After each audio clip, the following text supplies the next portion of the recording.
July August ছাত্র জনতার আন্দোলনে রাজধানীর নিউ মার্কেট এলাকায় ব্যবসায়ী আব্দুল ওয়াদুদ হত্যা মামলায় আওয়ামী লীগের সভাপতি মণ্ডলীর সদস্য অ্যাডভোকেট কামরুল ইসলামের ৮ দিনের রিমান্ড মঞ্জুর করেছেন আদালত।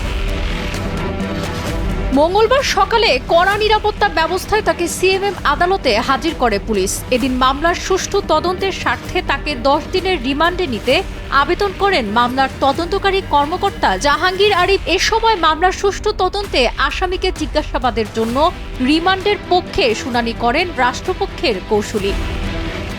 ৪-৮-২৪ একটা হত্যা মামলা, আসামি মোহাম্মদ কামরুল ইসলাম, সাবেক অবৈধ আইনমন্ত্রী, অবৈধ খাদ্যমন্ত্রী। ওনাকে আজকে উত্তরা বাসা থেকে অ্যারেস্ট করেছেন। পালিয়েছিল, হাসিনা পালাইছে, উনিও লুকিয়েছিল, পালিয়েছিল। এই হত্যা মামলায় কামরুল ইসলামকে আজকে বিজ্ঞ আদালতে নিয়ে আসেন এবং ১০ দিনের রিমান্ড চায়। বিজ্ঞ আদালত আসামি পক্ষে আইনজীবীদের কথা শুনেন, রিমান্ড বাতিলের প্রার্থনা করেন তারা এবং জামিন শুনানি করেন। বিজ্ঞ আদালত সন্তুষ্ট হয়ে ৮ দিনের রিমান্ড মঞ্জুর করেন। আদালতে বলেছি যে উনার নির্দেশেই এই হত্যাকাণ্ড ঘটেছে। উনি সারা বাংলাদেশকে শেখ হাসিনার সেকেন্ড কমান্ড হিসেবে আমরা দেখেছি মিডিয়াতে উনি কাজ করেছে। উনি বিচারককে বলেছেন যে এই দিন নয়, আরও দিন আছে, এই বলে হুমকি দিয়েছে।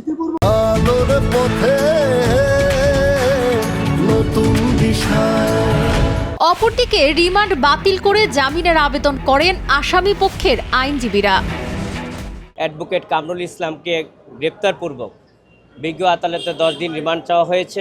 বিজ্ঞ আদালতে আমরা উভয় পক্ষে শুনানি করেছি। ওনার বিরুদ্ধে এলিগেশন হচ্ছে যে নিউ মার্কেট থানায় যে একটা হত্যা সংঘটিত হয়েছে, যে ভিকটিম ওয়াদুদ উনি একজন ব্যবসায়ী ছিলেন। ওনার এই হত্যাকাণ্ডের সাথে উনি ইন্ধন দিয়েছেন, নির্দেশদাতা এমনকি পরিকল্পনাকারী হিসাবে চিহ্নিত করা হয়েছে, অভিযোগ আনা হয়েছে। আমরা বিজ্ঞ আদালতে বলেছি যে ১ থেকে ৫০ জন আসামি এই ঘটনার সাথে পরিকল্পিত এবং নির্দেশদাতা, ইন্ধনদাতা এবং কি অর্থদাতা সেটা বাদই উল্লেখ করেছেন।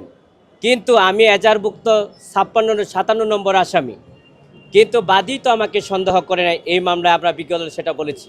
উভয় পক্ষের শুনানি শেষে ঢাকার মেট্রোপলিটন ম্যাজিস্ট্রেট জিয়াদুর রহমানের আদালত তার রিমান্ড মঞ্জুর করেন।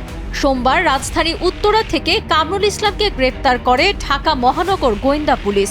গত ১৯শে জুলাই বিকেলে নিউ মার্কেটের এলাকায় গুলিতে নিহত হন ব্যবসায়ী আব্দুল ওয়াদুদ। এই ঘটনায় সাবেক প্রধানমন্ত্রী শেখ হাসিনা ও সাবেক সেতুমন্ত্রী ওবায়দুল কাদের সহ ১৩০ জনের বিরুদ্ধে হত্যা মামলা করা হয়। নিহত ব্যবসায়ীর শ্যালক আব্দুর রহমান বাদী হয়ে গত ২১শে আগস্ট নিউ মার্কেট থানায় মামলা করেন।